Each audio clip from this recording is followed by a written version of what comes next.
Hi, it's Bridget. Welcome to Above Life channel. Today I am dressed a little fancy. Do you like my sparkles? And I was instructed, or it was recommended, that I wear earrings as well today for this channel, because we are going to have a conversation from the afterlife with Miss Elizabeth Taylor. Now, I will share with you that she came up, if you recall, if you've seen the video of the channeled talk that I had with, the first channel talk that I had with Natalie Wood. At the very end of that conversation, I had a clairvoyant image of a Liz Taylor, very beautiful Liz Taylor, in the movie Cleopatra. Now, I have this connection, this vibe, this affinity for old Hollywood. And I will say that I don't remember really watching a lot of old Hollywood movies, maybe a few growing up. And I visited Hollywood because I had relatives in California. I still do in Southern California. And so I grew up all from birth through my 20s going to California. And so I've walked the sidewalks with the stars, and I've put my hands in the Man's Chinese Theater. At that time, that's what it was called. I think it's called like Nokia now, or Kodak, or I don't know what the heck it's called. But the theater there, and right in Hollywood. So I've been there. I've been to the farmer's market, and back in the day when Universal Studios was a big thing and you could do tours, I've been there. So I love that vibe, that Hollywood vibe. And so I feel connected to that. And so when I see that, I'm like, whoa, I feel like I know it. Even though intellectually, I don't really know it, I know it. I love that. And I love the Oscars and stuff. Although I'm not a diehard fan, I don't watch it all the time or anything like that, but I love that. I love that. And so Elizabeth Taylor, very classy to me, very classy, sophisticated, and and it makes sense that I would channel her now because she was so close with Michael Jackson, and he was the first channeling on the Above Life channel. And there's 2 videos of Michael Jackson at this point. There'll probably be more in the future, but where I talked with him from the afterlife, and they were very close. So it makes sense. So it totally makes sense. So here's the thing. So this morning I had to wear really nice, it's like a sparkly shirt. See? It's all sparkly. It's fabulous, And I had to wear earrings. I'm not a super big earring fan. And so I felt like I should wear pearls, a pearl bracelet or something, something very chic pearls. So not old lady pearls like she wants me to, not like grandma pearls, but very chic, But I'm okay, enough. But I could feel the energy of her really wanting to give me advice about how I should look, And I felt like I needed to dress nice. And so her vibration is here. And she definitely has an aura and an air, we'll say that, an essence of just very, sitting a certain way, and just so that she looks good, and holding herself in posture a certain way, and very wants to be recognized as sophisticated and very just classy to me. There's so much class with her vibration, but just that essence of just being beautiful. That's how she feels. She just breathes in, and then she kind of looks down toward me, being beautiful. And she's got beautiful, her hair is gorgeous, that thick dark hair. Maybe I have dark hair envy because I've been a platinum blonde all my life. And I should do a video on that. Just kidding. Actually, I can't dye my hair or anything. I can't color my hair because there's no pigment in my hair because of the ocular albinism I have. If you look at my eyes, the lenses on my eyes are super blue. And it's because light goes through really easily. My eyes are really sensitive to light because of the ocular albinism. I have a form of albinism. So it's true, I can't do my hair. I can't diet. So I have this thing, like the brunettes I think are beautiful, you know, and she's got this just dark hair, and it's really dark, like it's like black, her hair. And she says, oh, it takes a lot of effort for this. This takes a lot of effort, she says. And it's cool because she has like, now she has like this hat here, and it's like this little, almost like a pillbox hat, but it's circular, round, and it kind of comes down like this. And then there's a little circle kind of oval thing sitting on top of that. And then there's like some of these feathers kind of that come out like this, and it's black. And it looks like it's got a little bit of like crystals in it that look, I don't want to say sequins because that could be tacky, but kind of like that, you know, crystal, like Swarovski crystals. She's saying Swarovski crystals or whatever. And they're in here, and then it kind of comes down. Beautiful, very beautiful. And then her hair kind of goes to the side and kind of has a puff of some kind of hair right here, just like this. It's not a bun kind of thing. It like sits down here like this, and she's gorgeous. You are beautiful. And she has a smell like, and I know, so some things I know about Elizabeth Taylor, so I'll share that with you. I know that she was friends with Michael Jackson. I know that she had like a fragrance line. And because I keep seeing the darn advertisement in my brain this morning as I'm like, who should I channel today? And then this keeps coming up, you know, and in the commercial where she like, I don't know what the exact fragrance is, but she says, these have always brought me luck. And she takes these diamonds out of her ears, and she sets these earrings, these diamond earrings, and she sets them down. Very classy. So it's been playing in my head all morning, and that's totally who she is. She's like that. She could be considered a diva, energetically, energy-wise, but I don't think that. I think she's a strong woman who knows how to present her best self, and she understands that beauty is a commodity, and it's leverage, and it's a talent or a gift or a skill that you should utilize. It's a commodity. I mean, she's very upfront about that. And talent is a commodity. She says, I am also, she's like, I'm talented. You know, there's talent. She says, there's talent here. It's not all just pretty to look at. It's talent. And she is talent. And she's smart business-wise, although in love, she admits not so smart. And I will share, too, that like maybe 10, 12 years ago, I was trying to remember. A long time ago, there was a movie about her life. And I think it was when she was still alive. And I can't remember. That's how faded it is in my memory. So I did watch that. I remember watching that. So I know little snippets, I think, that I might be able to recall in my mind. Like I might bring forward some of my own bias. But don't worry, you guys, probably not so much, because clearly I can't even remember right now. So that's that. All right. Thank you for being here. And she's like, well, thank you for inviting me. Thank you for having me. I appreciate it very much. And she has like a fur over her shoulders, a gorgeous fur. She's wearing black, and then she has a dress on, but I can't quite see. It's like a satiny, silky thing, and it kind of comes down. Got a little bit of a sweetheart neck there, and beautiful, just a beautiful lady. She has her skin looks fair right now. It looks light. And she's got gorgeous eyes, beautiful eyes, just gorgeous. Her lip, I mean, she's just beautiful. It'd be very beautiful. All right, so my dear, it is lovely to meet you. We've never actually formally met, so welcome. And I will share that we have a common friend, a mutual friend, and Michael Jackson. I'm like Prince.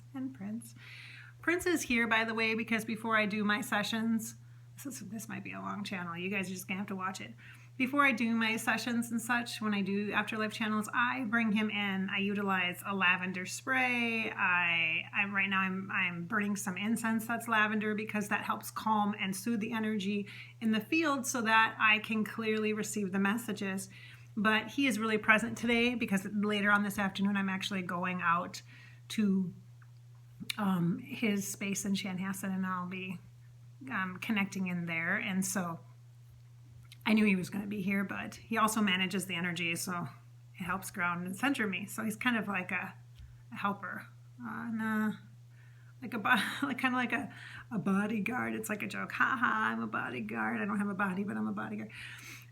Sorry, Freudian slip mentioning him, but Michael Jackson, she says, oh no, Prince very talented. She acknowledges, she says, Prince very talented, and he's your Minnesota, she says, very talented, yes. She's like, I'm up with the times. I know what's going on, you know. And she's like, I'm cultured. She shows me like, so I feel like, here's what I feel when I connect with you. I feel a lot of information. I feel a life well lived. I feel like Europe. I feel Switzerland and like the Alps, and I feel like kind of like jet setting, maybe that's the term I would probably use, and flying exotic places and going beautiful places like Paris and all that. And I feel you have an appreciation for art, for gorgeous art, like, and contemporary stuff, cutting edge stuff, beautiful art. And it looks like paintings or mixed media art. I don't see a lot of sculpture, but I see a lot of like paintings on the wall or that kind of thing. And the word lithograph comes forward. I don't even really know what that means off the top of my head. I'd have to look it up. And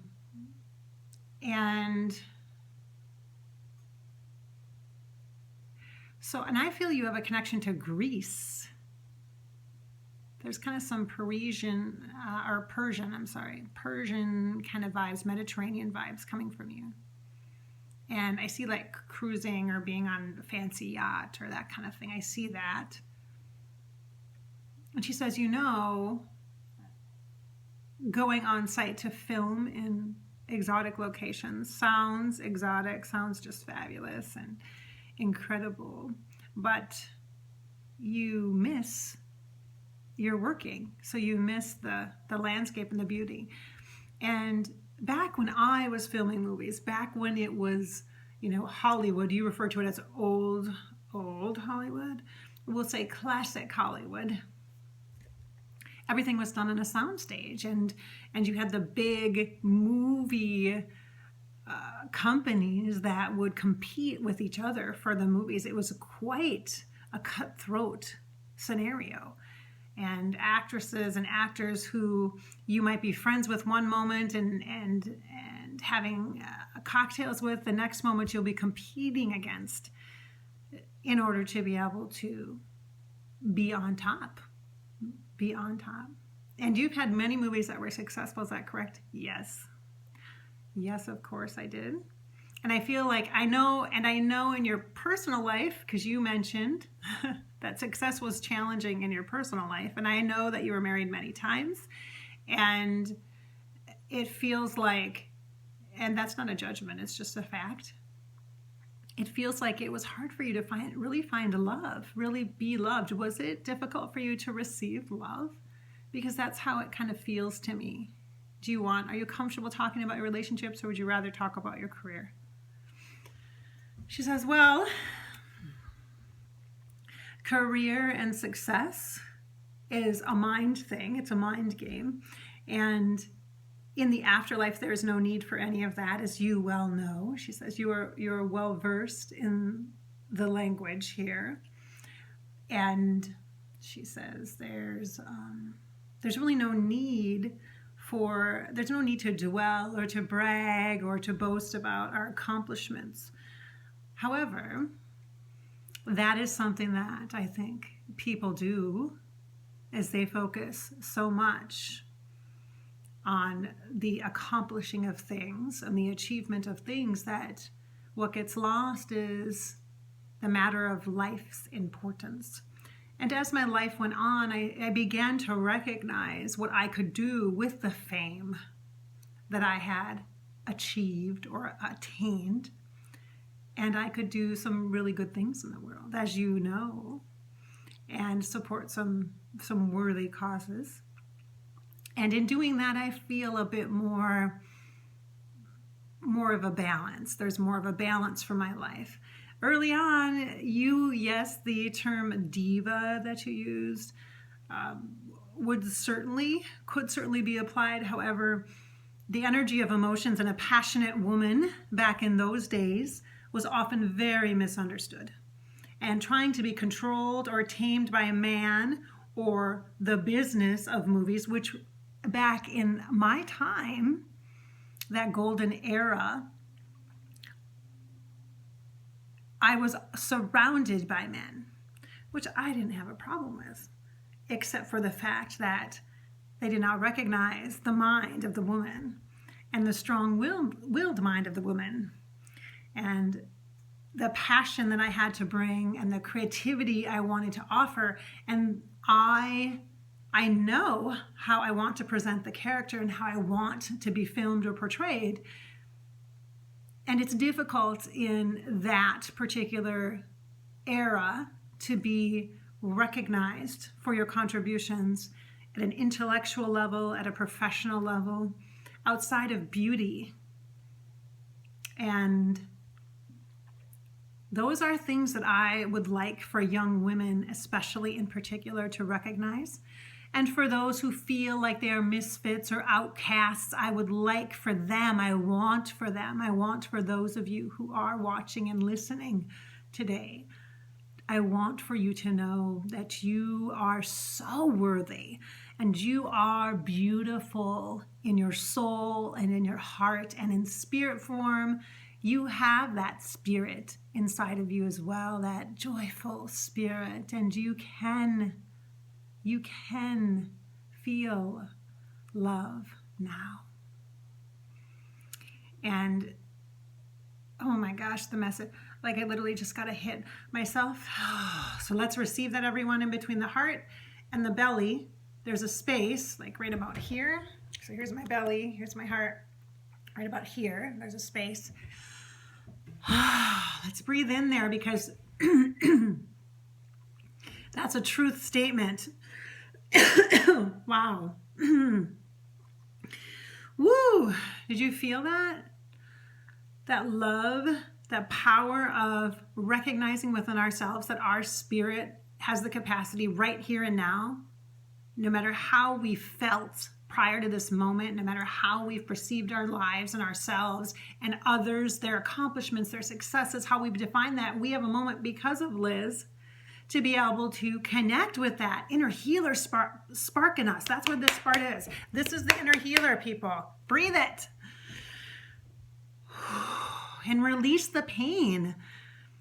Release the preconceived notions, ideas, and limited perceptions of who you are and who you want to be. She's talking about just being pure in your love and knowing that you're a soul and knowing that everyone is totally equal in that soul space. Like, there's no need for comparison. That's just a natural mind thing. There's no need for the push and the focus of successful external achievement in the way that we've been taught it, like the material ways and the recognition of others. The recognition of others is the part that we have to adjust. It's being motivated, inspired by our own dreams and desires, and then achieving because we love what we're doing. We love the idea of who we know we are, and whatever environment we're in, whether you're a teacher, whether you're an accountant, whether you're the UPS delivery person, it does not matter what your career is. It doesn't matter what your job is. That is not the only way you're defined. And your identity is not that. That's something you do. Unless you're in a situation or a scenario where, like, you're an artist and you're expressing everything about you is your work. But that's not true for everyone. Sometimes the most beautiful work that people do, the most beautiful soul work, the most beautiful contributions and service that people give, that you give, that comes from your soul, isn't something you get paid for. Get paid for during your day job. It's something you do on the side. It's something you do on the weekend. It's something that you do because of who you are. And that's a matter. Like she said, that's something that matters. Is that accurate? I do not know why my throat is so vibing. Let me just have a little bit of coffee. Elizabeth Taylor spoke about her passion and her like strong woman energy and the contrast of how at that time everything was male dominated. We're working on that, Liz. We've been working on it for a while. We're just going to keep working on it. But it's interesting to me that you speak about the contrast of that and being not misunderstood, but kind of labeled as like a passionate, actress, princess actress or something like that. And when I say Elizabeth Taylor, I would say instead of the word diva, I would consider you more of a princess. And she says, "Oh, darling, I'm the queen. I am truly the queen." And I'm like, yes, you are, like a queen of Hollywood. I would totally give that to you, my friend, my new friend. I would definitely give that crown to you for sure. Wow, that was really passionate.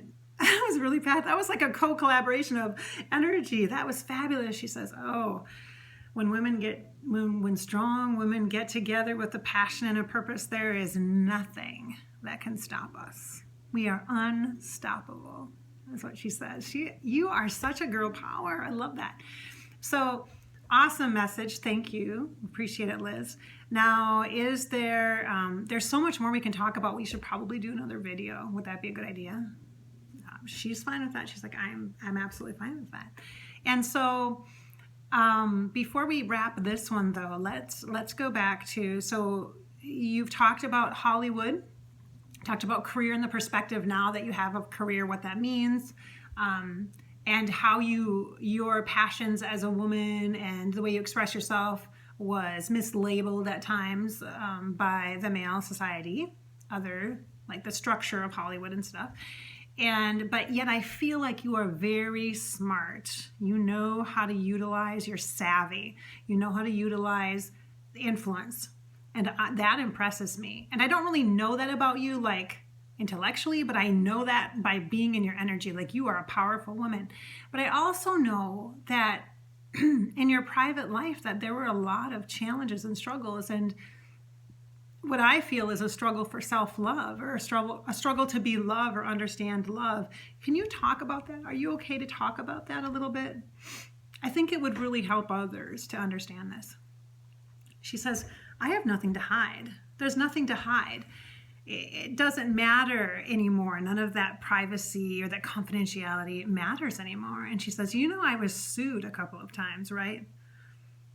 And part of that was due to competition and not fulfilling contracts because they weren't right for me.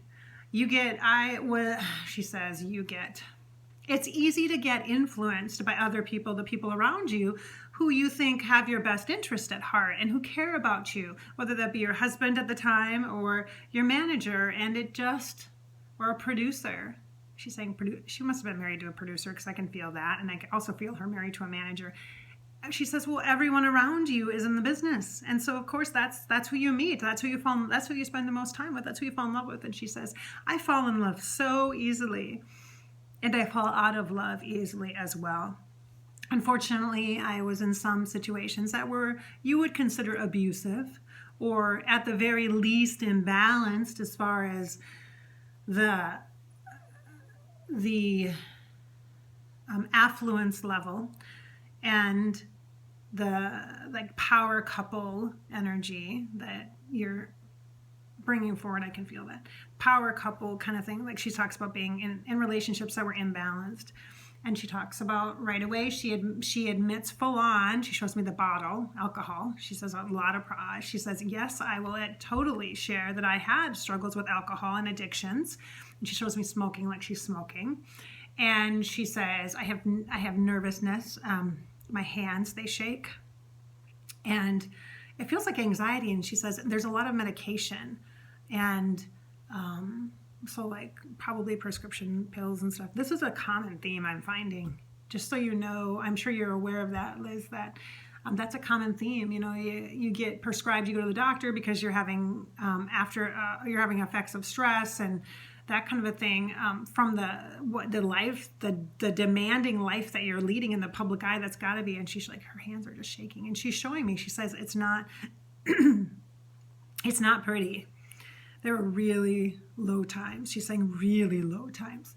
And she talks about like horrible depression, like bad depression, like where I just want to die. And actually she shows me, did you attempt to commit suicide at one point? She says, I overdosed at least once. And she says, however, I wouldn't say I wanted to die. I would say that I already felt like I was dead and I wanted to feel more alive. And if that wasn't possible, if the pills wouldn't fix it, then so be it. And so it looks like she took a lot of pills at one point and got really sick and almost died. And so it would have been considered in our times, it would have been considered like an accidental overdose. But like she says, she's like, I just wanted the pain to go away, just want the pain to go away. And then she shows me one particular medication that she was addicted to for a very long time. And then she also shows me her weight and diet pills going up and down and up and down and up and down. And she also says, I tried everything, personal trainer and the Jane Fonda stuff. And I tried everything.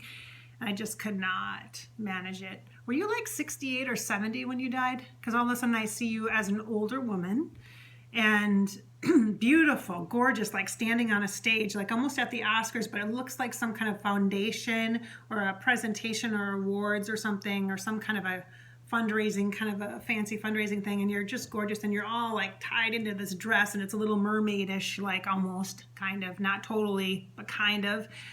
And this just big collar kind of coming out and these gorgeous gloves and this big diamond-like bracelet and the diamond likes around the neck and just really beautiful and just standing about 3 months before you died, perhaps.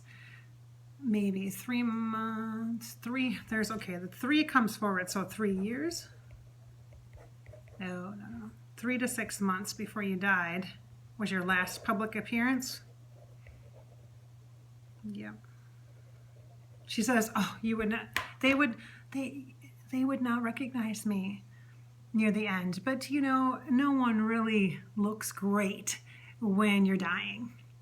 And she's saying, I knew I was dying. And then she also talks about having health problems. Now we're skipping around a little bit, but I want to get to some things.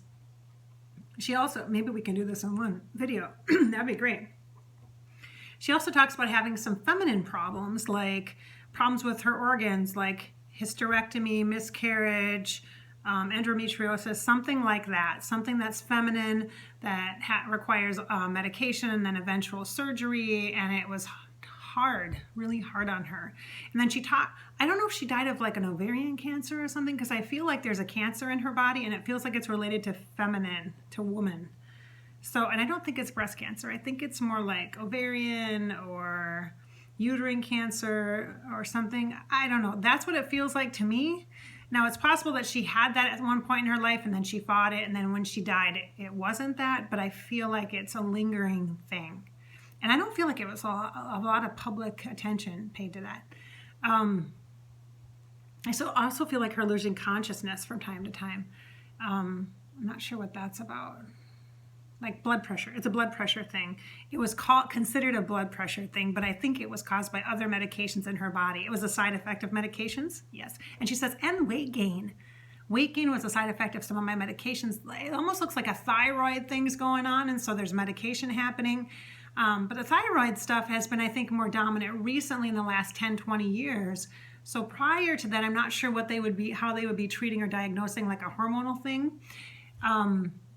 But she's showing me side effects of medication are affecting her. And it's affecting her blood pressure, which is why she would get like woozy and stuff. And she says, so then when you drink alcohol, it really affects you. And not in a good way. It does not, and for those who are struggling with addiction, I am not making light of it at all. I'm not condoning it. I'm not suggesting it's even a plausible way to live your life. However, I will say that I do not judge you. I don't judge you. I understand that numbing the pain is a viable, perceived viable option. However, the pain returns again and again and again, and you can't drink enough or do pop pills enough or shoot up enough. She's showing me shooting like drugs, shooting up drugs like heroin or something. And she's saying to make that go away. You can't. Your best bet is to become healthy, is to find a way inside, a reason to care enough about yourself that you take care of yourself. And I would hope that some of you would recognize this moment here as an opportunity to do that, to reach out and get help. You know, nowadays you have so many resources available to you, and it's not as much of a shameful, hide it kind of a thing as it was in my day. It was a coping mechanism for me, which I say again, I do not condone it. It was not a healthy way to live. And if you could see the behind the scenes and the mess that I made of things at times, life could have been so much better. Imagine what I could have achieved or accomplished as far as living my personal dreams had I not had those private struggles. And you can have that too. You don't have to struggle. It doesn't have to be that hard. That would be one of the messages, Bridget, that I would like to leave everyone. It doesn't have to be hard. It does not have to be hard. So why not start to like yourself? To begin in little ways. Most of the time, it's the choices that you're making that you don't like. It's not you that's bad. It's the choice. It's that impulse, that trigger that brings up not the best of you. So what is the best of you? What is that you have to offer? You know what's in there. You felt it at times. I want you to experience life in its fullest. Can you do that for me?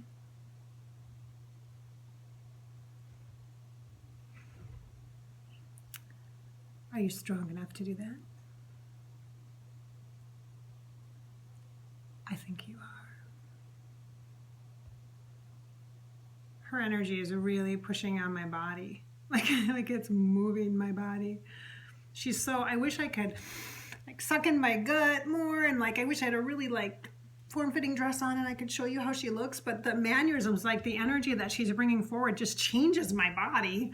And I love that. Isn't that cool about channeling? It's so cool. Oh, Liz, our conversation has been fabulous. It has been so fantastic and very inspiring. Very inspiring. Thank you so much for being here and for being open. And I would love to chat with you again if the Above Life channel members want to leave some comments or have some questions for Elizabeth Taylor or specific parts of her life that you might want to know about, because I think she's open to talking. She's like, oh yes. She's like, I'm an open book. There's no mystery here. Well, maybe a little mystery. Okay. Wow, my throat chakra. And so that's the communication channel. And I was fine. Everything is fine before I started talking. And getting into the channel deeper. And so the throat chakra, when that happens, it's an opportunity for us to clear channel. So the throat is representative of communication and of connection. And so it opens us up to what is true. What is true? And there's so many. Wow, this is so powerful. I cannot wait to watch this back because this was so powerful. There's so many incredible gems, diamonds of information that was shared. And I never really know what to expect. expecting the unexpected, I guess. So I hope you've enjoyed this dialogue. This is Bridget with the Above Life channel. Make sure you like. You can comment on this video if you have questions for Liz in the afterlife. And be sure to subscribe so you don't miss when I upload weekly channeled conversations such as this. All right. Thank you, Liz, for being here. Thank you. She's like, thank you, darling. And she's like, wants to kiss me. Thank you. Thank you so much.